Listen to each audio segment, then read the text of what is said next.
따라 하시겠습니다. 불쌍히 여기는 사람, 불쌍히 여기는 사람. 자, 오늘 5번째 복을 보게 되어지는데, 5번째 팔복 중에 5번째 복은 새로운 전환점, 분기점이 되는, 터닝 포인트가 되는 약간의 그런 말씀이 5번째 복이 되겠습니다. 우리가 전체적으로 마태복음 5장, 6장, 7장까지를 산상설교라고, 산상수훈이다, 산상보훈이다. 우리가 예수님께서 특별히 산상에서 행하신 보배로운 하나님의 말씀이다.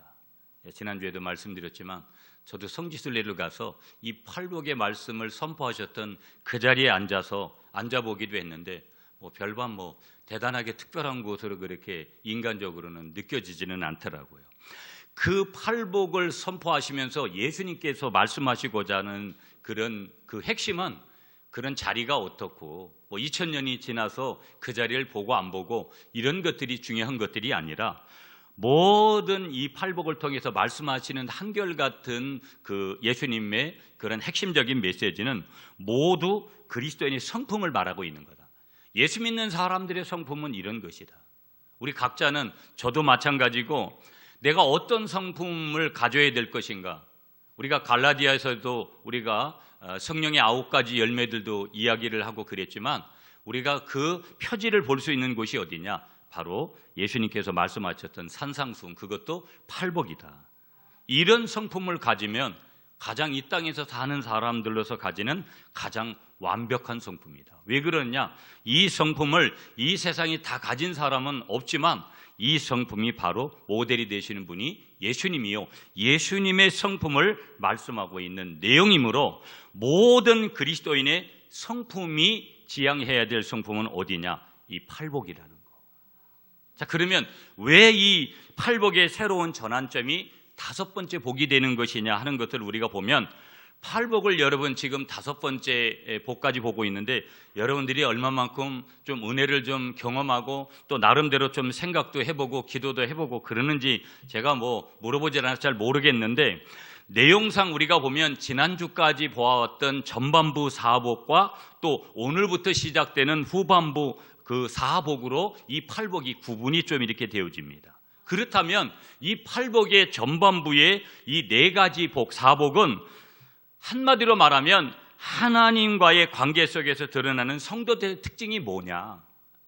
수직적인 관계를 말하는 거예요. 어찌 보면 팔복을 가만히 이렇게 보다 보면, 데칼로그, 이 10계명이라는 것을 조금 구약적으로 떠올릴 수 있는 부분도 얼마든지 있어요. 이런 구분적인 요소로 가면.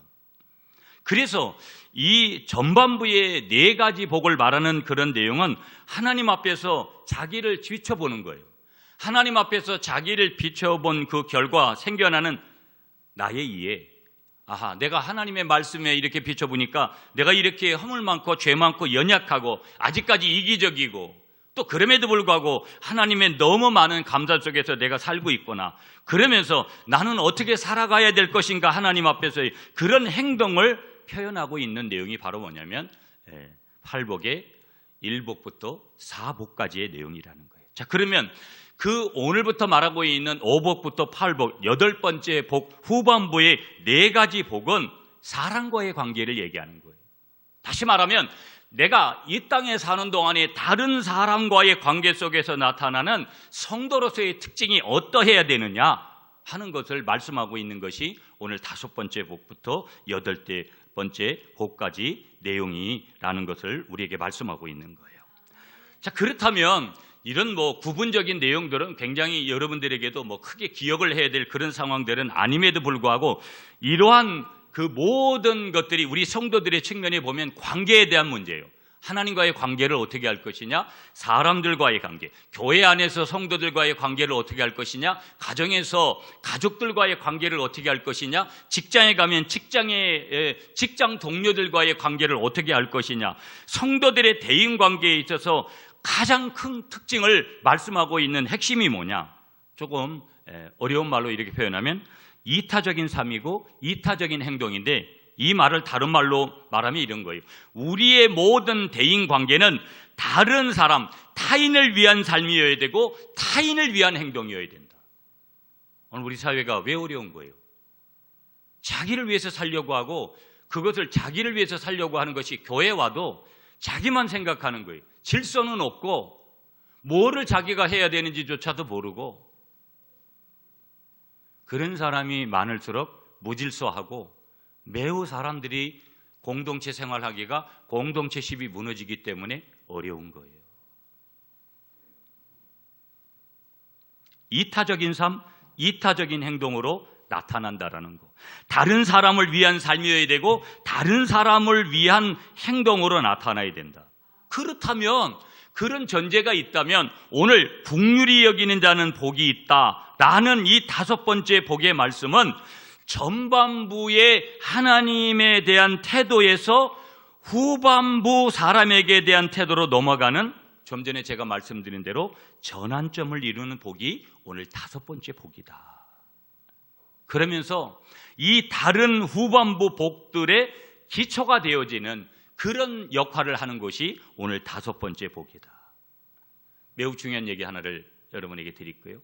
다시 말하면 성도들의 대인관계의 가장 큰 특징이 뭐야 되는 것이냐? 성격이 좋고 남한테 밥 잘 사고 남한테 말 잘하고 그런 것들이 아니라 그런 것들도 우리에게 필요할 수 있지만 우리 성도들로 살아가는 저와 여러분들이 대인관계를 가질 때 저에게서 나타나야 될 가장 큰 특징은 뭐냐? 나는 긍휼히 여기는 자다. 내가 긍휼히 여기는 자가 돼야 된다라는 것을 말씀하고 있는 거예요. 그럼 질문을 해봐야죠. 말씀을 들으면서 나는 얼마나 긍휼히 여기는 그런 사람인가? 라는 이 질문을 하면서 이 8복의 전환점이 되는 5번째 복의 말씀을 우리가 들으면서 두 번째로 우리가 갈 것은 이제 본론이에요. 그렇다면 우리가 질문해 봐야 될 것은 이 긍휼이란 오늘 단어, 이 긍휼이라는 것이 도대체 뭐냐? 두 번째 질문은 이거에 대한 우리가 해석을 들을 수 있다는 거예요.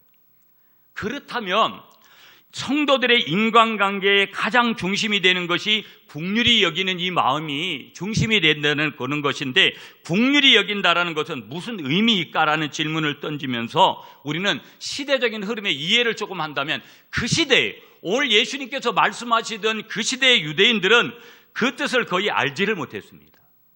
여러분이 적어도 사복음서를 보고 사도행전이나 초대교회의 어떤 그런 역사들을 조금 보면 우리는 많은 것들을 조금 더 쉽게 이해할 수 있습니다. 그 당시에 이 유대인들은요, 로마인들만큼이나 자비가 없었습니다. 긍휼히 여기는 마음이 없었다라는 거예요.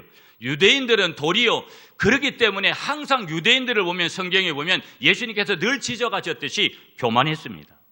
이기적이었습니다. 그 유대인들이 아주 독선적입니다. 비난하기 굉장히 좋아했던 사람들이 누구냐면 그 당시에 유대인들이었다라는 거예요. 2000년이 지났습니다. 2000년이 지난 오늘을 살아가는 사람들, 저와 여러분들은 어떨까요? 교회 안에 있는 여러분들은, 저와 여러분들은 어떻고 교회 밖에 있는 사람들은 어떻고 어떤 것 같습니까? 저도 말하기 부끄럽고 제가 볼 땐 여러분들도 할 말이 별로 없을 거라고 제 눈엔 그렇게 보이거든요.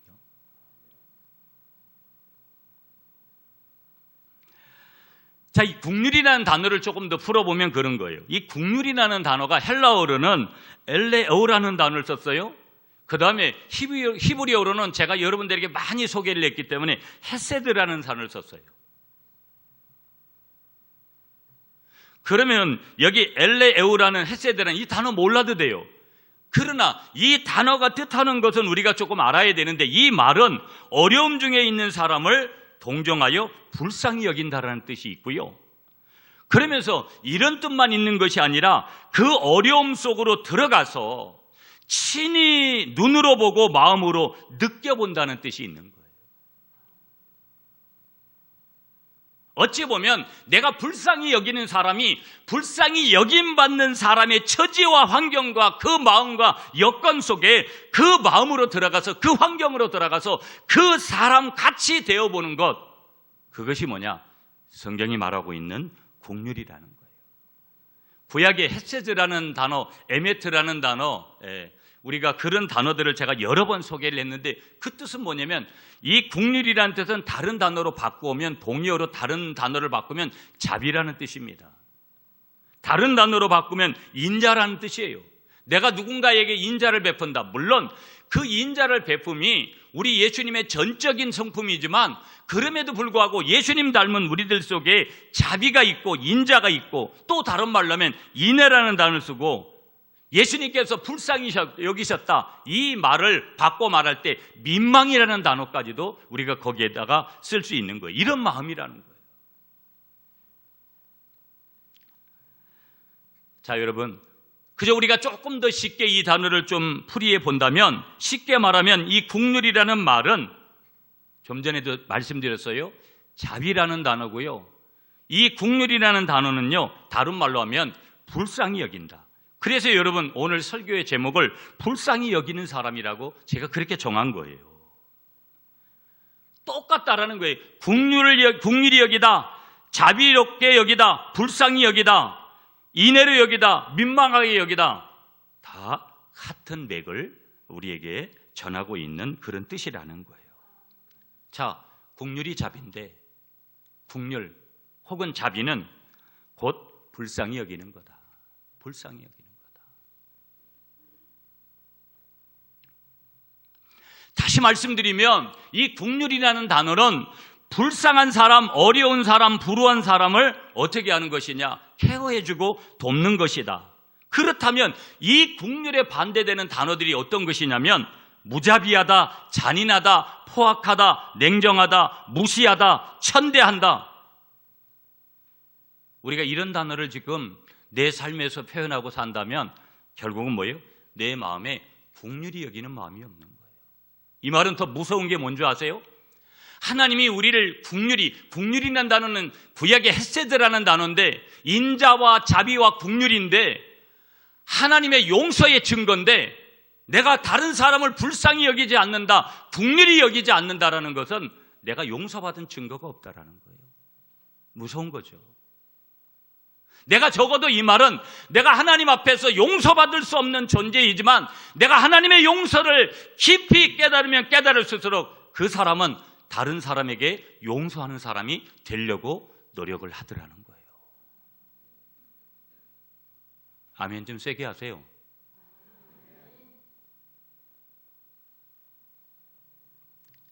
그런데 여러분, 이 국률이라는 단어를 우리가 조금 더 깊이 보면 더 깊은 뜻은 그 사람의 어디로 들어가는 것이냐?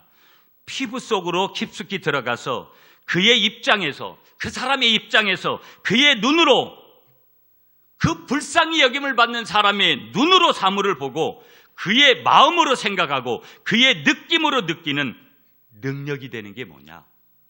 오늘 예수님께서 다섯 번째서 말씀하시는 다섯 번째 복의 핵심적인 단어 긍휼이라는 거예요.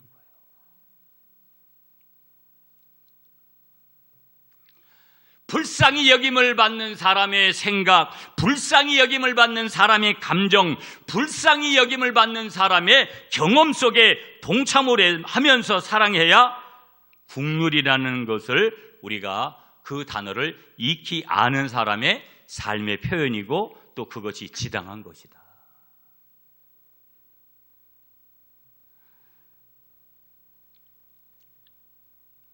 여러분 영어 단어로는요 identification이라는 단어 여러분 아시는지 모르겠어요. 이 identification이라는 이 단어가 여러 가지 뜻이 있지만 의지라는 뜻도 가지고 있거든요.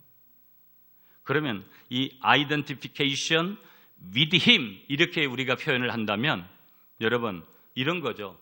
내가 그와 함께 불쌍히 여기는 사람이 불쌍히 여김을 받는 그 사람과 나를 동일시하는 그런 표현이, 이 영어적인 표현이 이런 표현이에요. 우리는 늘 계급적으로 보려고 하고 우리는 늘 성과 속으로 나는 성스러운 사람이고 저 상대방은 속된 사람이잖아요. 우리 교회 안에도 그런 거 굉장히 많습니다. 저에게도 그런 부분이 있고요. 항상 성이라는 것은 자기한테 가져오려고 하고 자기가 가지려고 하고, 속이라는 것은 항상 상대방에게 적용하려고 하고.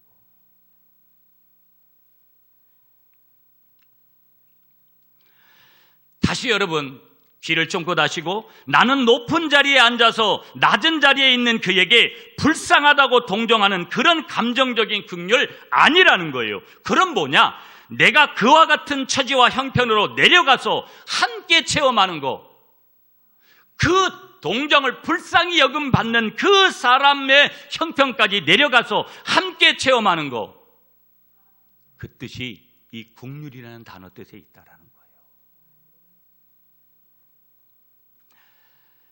여러분, 어제 다니엘 기도에 오신 분들은 어제 자매를 이야기를 간증을 들으면서도 목사로서 너무 부끄럽고, 한편에서는 세상에 저런 일도 있구나. 그래서 저는 도저히 그럴 수 있다라고 생각하지만 이해가 안 되더라고요. 어떻게 자기가 낳은 딸을 그렇게 할 수 있는가 이해할 수가 없어요.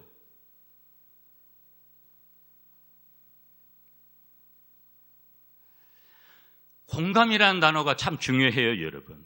공감하는 거. 제 목회를 하면서 늘 계속해서 느끼는 게 뭔지 아세요? 사람의 말로는 하나 되기 정말 힘들구나. 인간의 변화는 천지창조보다 어렵다고 제가 늘 부흥회 가서도 얘기해요. 사람 쉽게 안 변해요. 제 일을 보면서 사람 쉽게 안 변해요. 사람의 기질의 스타일에, 배움에, 지식에, 나이에, 경험에 거기 호소할 필요 없어요. 교육해야 되죠. 말해야 되죠. 권면해주고 충고해줘야 되죠. 그러면 결과가 좋을 것이라는 거 절대 보장 못해요. 그러나 인간이 쓸 수 있는 기법이 있습니다. 하나님께서 주시는 선물을 동원해서 우리가 써야 되는데, 그 단어가 뭐냐? 불쌍히 여김받는 사람, 불쌍히 여기는 사람이 불쌍히 여김을 받는 사람과 함께 그 자리에 내려가서 공감이라는 단어, 그리고 공감하면서 그 사람의 환경과 여건과 모든 것에 경청할 수 있는 것.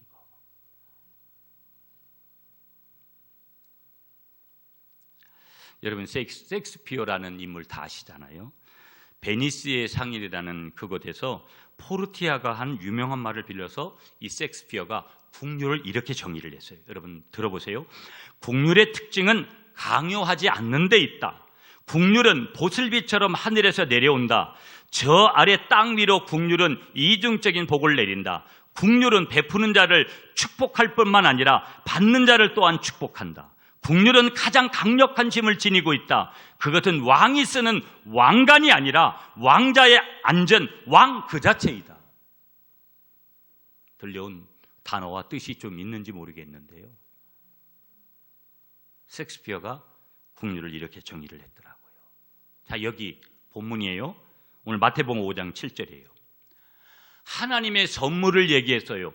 우리에게 주어진 의라는 것은 하나님의 선물이다. 십자가의 선물인데, 그 하나님의 선물, 의 속에 요구되는 것이 있다라는 거예요.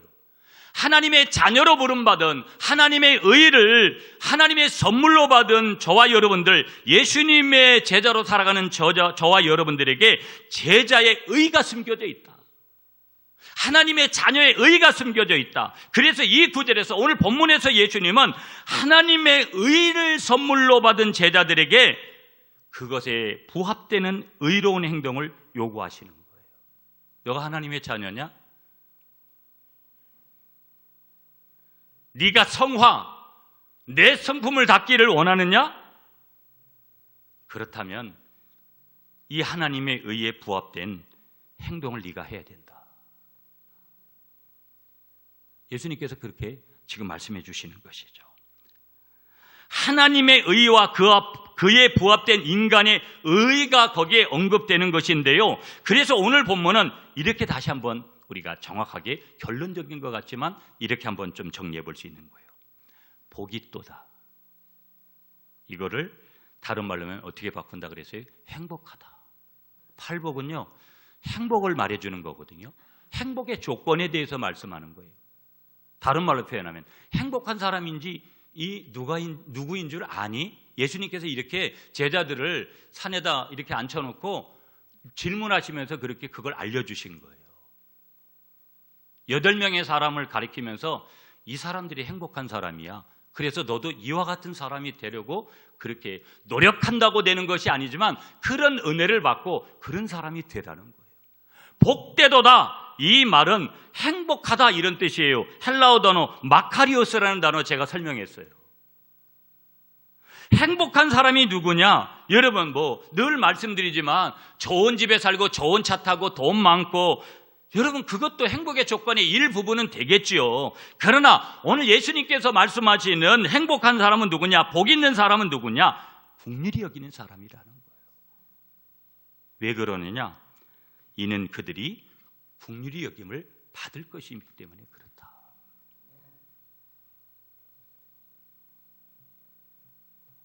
공동번역은 이렇게 번역했어요. 여러분, 자비를 베푸는 사람은 행복하다. 그들은 자비를 입을 것이다. 그러면 긍휼이라는 단어는 자비라는 단어하고 똑같은 단어예요. 아까 말씀드렸어요. 새 번역을 보니까 자비한 사람은 복이 있다. 하나님이 그들을 자비롭게 대할 것이다. 자비롭게 대할 것이다. 자, 다시 여러분, 그렇다면 긍휼히 여기는 사람들은 누구냐? 자비를 베푸는 사람들이구나. 우리는 다시 한번 깨닫게 되고요. 그래서 마태복음에서 자비는 중요한 의미를 가졌다는 것을 여러 군데에서 확인하는데요. 왜 그러느냐? 하나님은 자비이시기 때문이다. 하나님은 긍휼의 하나님이시기 때문이다.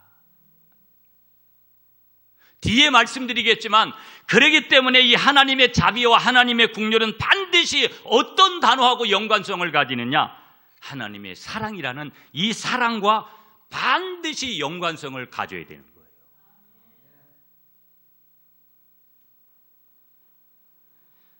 인간은 여러분 이 자비로만 하나님에게서 경험했던 자비에 일치된 삶을 살 수 있다. 아까도 말씀드렸어요.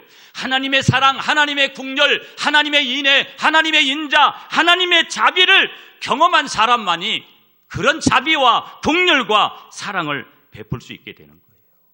그런 일치된 삶을 살 수 있는 거예요.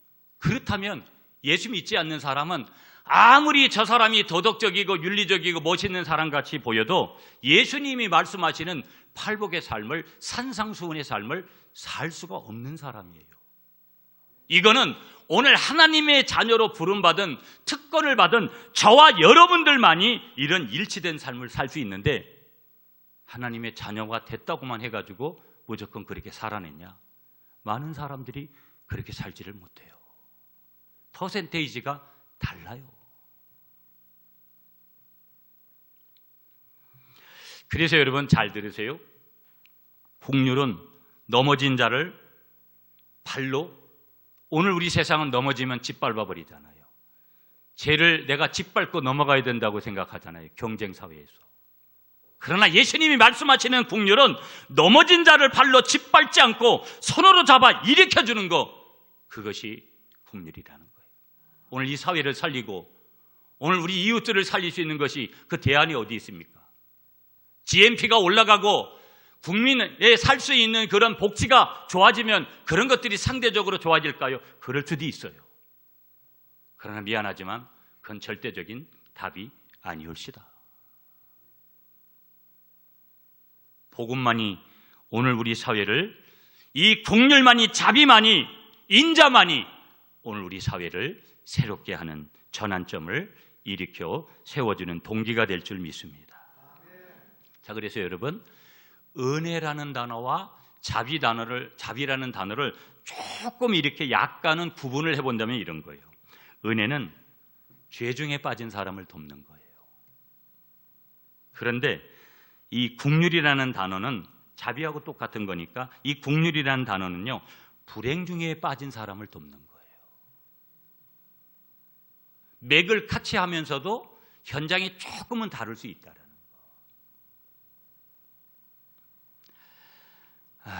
이번 주간에 돈이 많이 필요하더라고요, 여러분. 돈 없는 게 너무나 가슴이 아프고, 조금 더 여유로운 교회가 됐으면 조금 더 베풀면서 살아가는, 섬기면서 살아가는 교회가 되고 내가 될 수 있었으면, 차라리 사유재산이라도 조금 있었으면 훨씬 더 좋았을 텐데. 구체적으로 말씀드릴 수 없지만 내가 사랑하는 정말로 가깝게 지내는 동생 같은 그런 목회자 한 분이 굉장히 어려움에 빠졌어요. 그 동생을 도울 수 있는 것은 여러 가지가 있어요. 기도해주고 좋은 말 해주고 격려해주고. 그런데 그 동생에게 필요한 것은 뭐냐면 물질이에요. 마음은 모든 것을 있으면 다 주고 싶은 그런 정도의 동생 같은 그런 목회자인데 저에게 있는 현실은 그렇지가 못해요. 그래도 주위에 있는 분들하고 십시일반 마음을 모아서 무조건 돕고 싶은 마음에 돕자고 제가 그런 제안을 하면서도 현실적인 부분에 오면 너무나 안타까운 거예요. 여러분, 오늘 우리 주위를 한번 보면 어려운 교회, 어려운 이웃들, 어려운 그런 지인들 많이 있습니다. 아니, 내가 지금 이 말씀을 듣고 있는 여러분 중에서 그 대상자가 여러분일 수도 있는 거예요.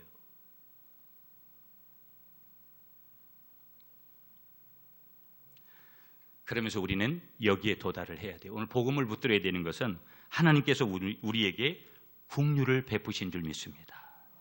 은혜 베푸셨잖아요. 자비 베푸셨잖아요. 인자를 베푸셨기 때문에 이 자리에 아멘하고 앉아있을 수도 있는 거예요.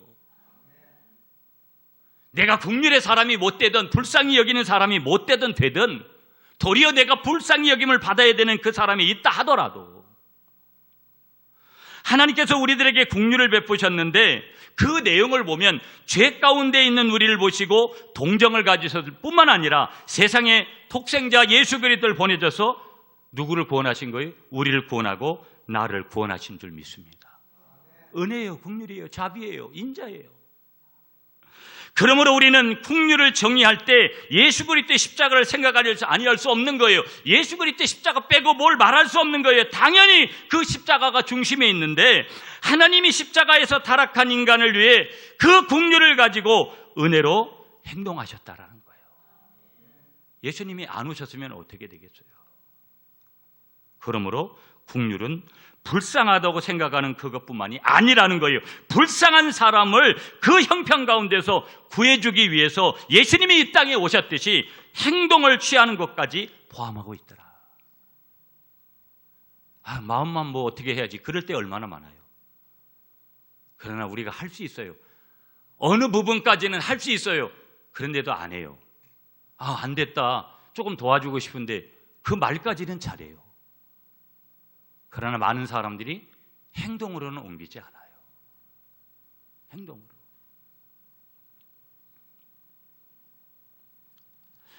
여러분, 우리가 누가복음에 보시면 선한 사마리아인의 비유가 나오잖아요. 이 선한 사마리아의 비유는 긍휼을 아주 잘 묘사하는 그런 본문이에요. 내용을 조금 아시니까 강도 만난 사람의 옆을 지나가던 사람이 있었어요. 제사장이 있었습니다. 레위인도 있었어요. 그들은 동정까지는 생각했어요. 안 됐네, 도와줘야 되는데. 그러나 그들은 베푸는 자는 아니었어요. 긍휼을 베푼 사람은 선한 사마리아인인 한 사람뿐이었다라는 거예요. 강도 만난 사람에게 측은한 마음으로 가까이 가서 그 상처에 감람류와 포도주를 붓고 싸매누 자기 짐승에 태워서 여관으로 데려가서 돌보아 주었습니다. 강도 만난 사람을 보고요, 동정을 가졌을 뿐만 아니라 어려운 형편에서 실제적으로 행동으로 구해준 것인 거예요. 이 사마리아 사람은요, 동정을 느꼈습니다. 그를 구해줄 마음이 생겨 그걸 실제적으로 행동으로 옮긴 거예요. 세상에 예수 믿지 않아도 이렇게 행동하며 사는 사람들이 얼마나 많은지 몰라요. 예수를 믿는다고 말씀대로 살아보겠다고 온 사람들이 더 비열하고 더 늘 마음만 가지고 말로만 그냥 모든 것들을 끝내는, 그게 나일 수 있다는 거죠, 여러분. 자, 세 번째.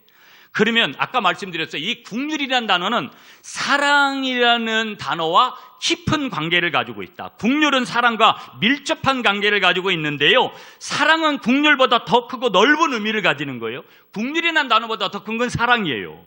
긍휼은 불쌍한 사람에게 베푸는 도움이 될 수 있지만 사랑은 불쌍하지 않는 사람에게도 얼마든지 우리가 도움을 베풀 수 있는 것이거든요. 토마스 왓슨이라는 분이 계세요. 목회자들은 쉽게 알 수 있는 분인데, 토마스 왓슨이라는 이 청교도는 사랑과 긍휼을 이렇게 비교해서 설명했어요. 여러분 들어보세요.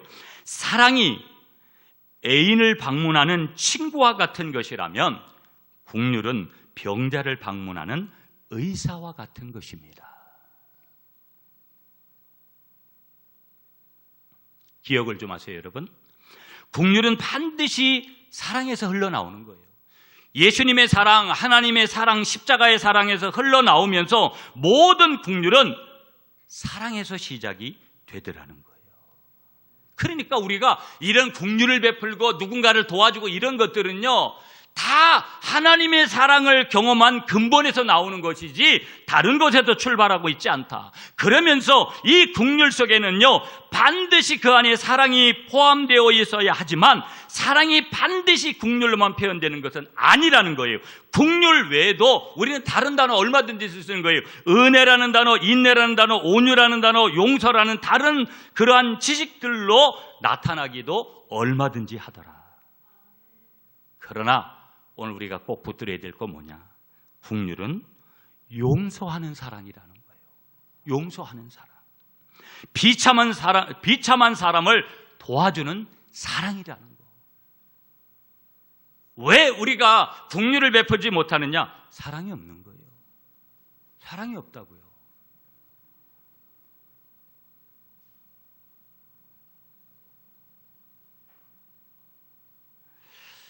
여기서 여러분 우리가 부정적인 단어 하나를 볼게요. 부정적인 단어 하나를 떠올리면 원한이라는 단어예요. 원한이 뭐예요, 여러분? 나의 마음이 증오로 가득 차 있는 상태를 증오, 원한이라고 해요. 적개심으로 채워진 부정적인 마음의 상태예요. 이건 팔복의 마음이 절대 아니죠. 긍휼의 마음이 절대 아니죠. 불성실함, 옳지 못한 것이죠, 이것은요. 복수, 여기서 나오는, 원한에서 나오는 게 복수 아니겠어요? 하나님하고는 반대 개념이죠. 그래서 부정적인 단어입니다. 그러나 이런 것들도 우리가 이런 마음을 품는 것도 문제이지만 중요한 것은 무엇보다도 나쁜 것은 뭐냐? 용서는 없고 우리가 항상 비통함만 남아있는 그런 상태로 살아가는 거라는 거예요. 여러분 교회에 와서 우리가 사랑하기도 바쁜데 매일 자기 생각에 자기 어떤 그런 신앙관에 갇혀가지고 남에 대해서 정죄하고 남을 함부로 여기고, 저희 교회도 그런 거 굉장히 많아요.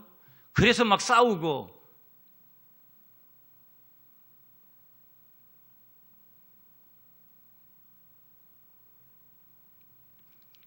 이 원한이라는 감정은 여러분 코카인 아시잖아요. 마약이잖아요, 보면은요. 코카인하고 같은 거예요. 여러분, 이 원한의 감정이 우리에게 들어올 때 우리는 우리의 피를 솟구치게 해요. 우리의 에너지를 분출하게 하는 거예요. 왜? 상대방을 정죄하고 상대방보다 내가 항상 위에 있다는 것을 검증해내야 되고, 내 자존심이 구겨지지 않아야 되고, 10원짜리 하나만 줘도 못한 내 자존심을 그렇게 내세우는 거예요.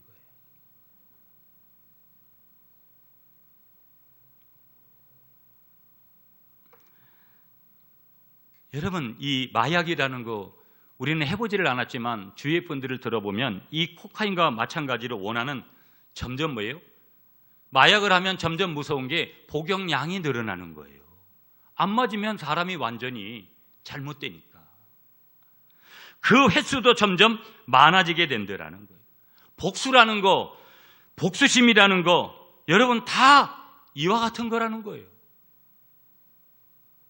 여러분 한번 질문해 보시죠. 무엇을 담고 내가 가정을 섬기고 사회생활하고 교회를 섬기고 있는가? 여기서 포인트를 한번 봐야 돼요. 용서해야 하는데 용서하지 못하는 사람이 있는가? 불쌍히 여겨야 하는데 여기지 못하는 사람이 있는가? 가족들 중에 용서하지 못한 가족, 도무지 마음으로 받아들이고 싶지 않은 가족이 있는가? 우리가 저와 여러분들이 교회 생활을 하면서 마음에 들지 않는 교인이 있어서 불편한가? 함께하고 상대방을 수용하기에 힘이 든가?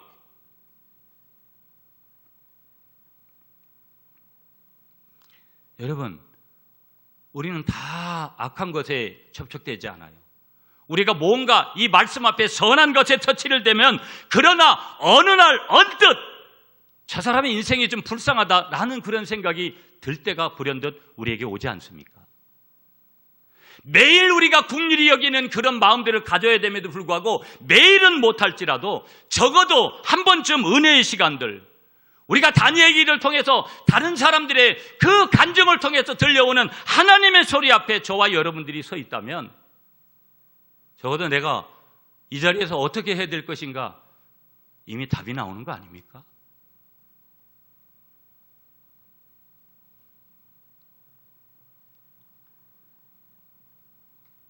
그것이 하나님의 주신 마음이고 하나님이 기뻐하시는 마음 아니겠어요?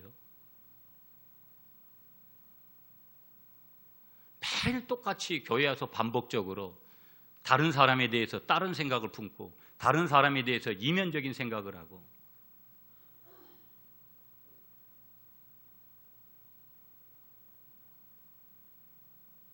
여기 온 모든 분들은요 갈릴리 교회 섬기라고 다 하나님 앞에 착출돼서 오신 분들이에요. 믿습니까? 저도 여러분들을 보면 마음에 안 드는 것들이 굉장히 많습니다. 개개인들을 보면, 여러분도 저를 보면 마음에 안 드는 거 얼마든지 있을 수 있어요. 저는 완벽한 사람 아닙니다. 여러분이 여러분 성도들을 보면 마음에 안 드는 거 굉장히 투성일 수 있습니다. 성격 다릅니다. 스타일 다릅니다. 생활 정도 다릅니다. 살아온 그 모든 과정들이 틀려요.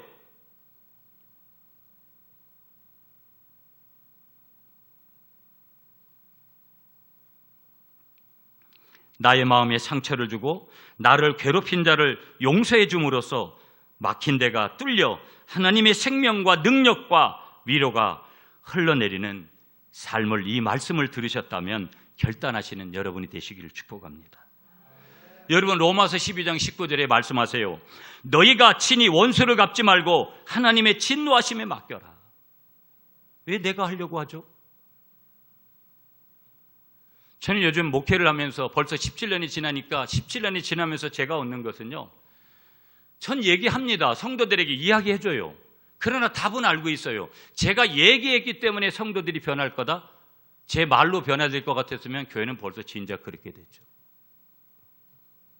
목회하기가 훨씬 편해요. 그냥 주님 앞에 맡기면 돼요. 주님이 하시는 대로 그냥 따라서 가면 돼요. 무슨 일이 일어나도 놀랍지도 않아요. 이제는 집에 가가지고 뭐 끙끙거리고 입을 덮어버리고 울고, 저 그러지 않습니다.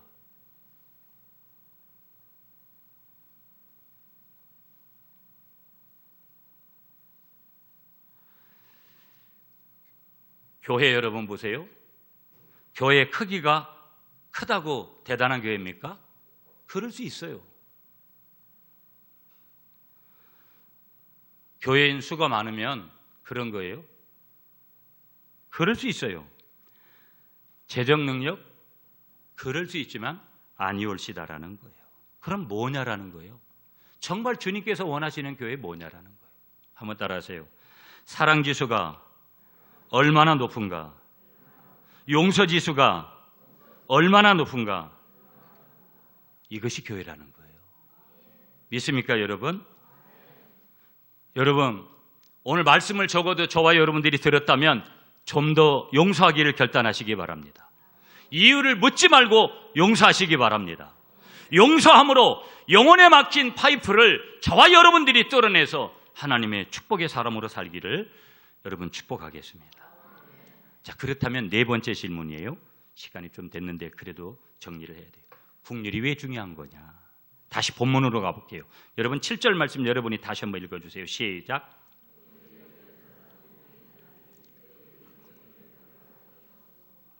자, 하나님께서 긍휼이 왜 중요하냐? 긍휼은 성도들의 삶에 있어서 필수 요소다, 하나님 말씀하시는 거예요. 하나님께서는 성도들이 가장 기본적으로 이러한 긍휼의 성품을 가지고 행동하라고 말씀하시는 거예요. 다윗이 시편 37편 21절에서 이렇게 고백해요. 악인은 꾸고 갚지 아니하나 의인은 은혜를 베풀고 주는도다. 아브라함이라는 인물을 보세요, 여러분. 아브라함은 조카 롯에게 부당한 대우를 받았어요. 그런데도 그 부당한 대우를 받고 가서 그를 구해줍니다. 이유가 없어요. 하나님의 긍휼을 아는 사람이었고 그 긍휼을 베푼 거예요. 요셉이라는 인물 봅니다, 여러분. 형들에게 팔린 후에도 그들을 받아들이고 그들의 필요를 채워준 것은 다른 데 이유가 있는 거 아니에요. 학벌이 좋아가지고 인품이 좋아가지고 그런 것이 아니라는 거예요. 하나님으로 받던 긍휼이 있기 때문에 그 긍휼을 전했을 뿐이라는 거예요. 모세가 누이 미리암의 비방을 받고서요, 하나님에게 그녀에게 문둥병을 주셨을 때 민수기 12장 13절에 이렇게 기도해요. 하나님이 원하건대 그를 고쳐주셔서.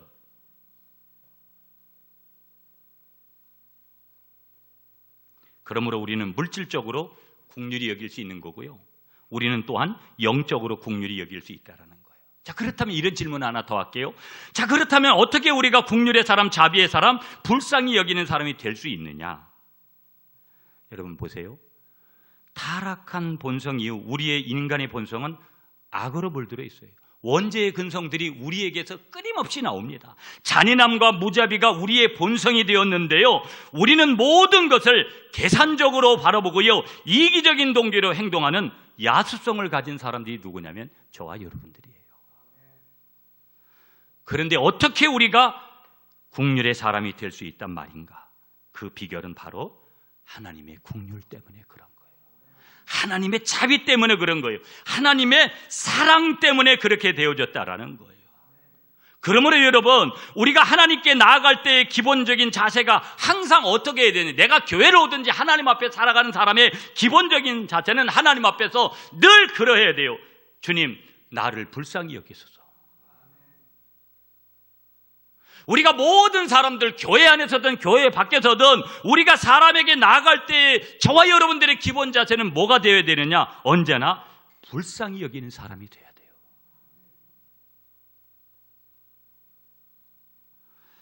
이제 결과를 볼게요, 여러분. 자, 7절 말씀 다시 돌아가서 한 번 더 읽습니다. 시작. 긍휼히 여기는 자는 복이 있나니 그들이 긍휼히 여김을 받을 것이미요. 긍휼히 여김의 결과가 뭐라는 거예요? 하나님 앞에 우리가 긍휼히 여긴 사람이 긍휼히 여김을 받는다라는 거예요. 성경은 놀라운 거예요. 아름다운 거예요.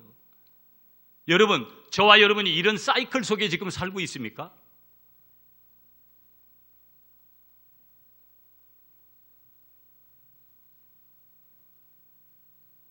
하나님께서 우리를 긍휼히 여기시고 우리가 다른 사람을 긍휼히 여기게 되면 반드시 영적인 의리로 찾아오는 하나님의 선물이 뭐냐? 하나님께서는 우리를 더욱 더 긍휼히 여기신다라는 거예요. 사무엘하 22장 26절에도 같은 말씀 주세요. 똑같은 말씀이에요. 야고보서 2장 17절에 보면 이것을 부정문 형태로 표현을 해주고 있어요. 긍휼히 행하지 아니하는 자에게는 긍휼 없는 심판이 있으리라. 긍휼히 행하는 거와 긍휼히 행하지 않는 거의 차비를 우리에게 분명히 말씀하고 있는 것이죠. 긍휼히 여김 받은 사람은 긍휼히 여길 것이다. 용서를 받은 사람은 용서할 것이다. 적어도 하나님의 사랑을 우리가 적어도 덧입고 살아간다고 하면 우리가 관계를 가져가면서 그 사람이 더 많이 잘못할 수 있습니다. 저 사람이 9를 잘못하고 내가 1밖에 잘못한 게 없을 수 있고요. 저 사람이 10 중에 10을 잘못하고 나는 잘못한 게 아무것도 없어도 내가 용서하고 내가 사랑하고 내가 자비를 베풀고 내가 긍휼을 베푸는 것이 하나님의 마음이라는 거예요.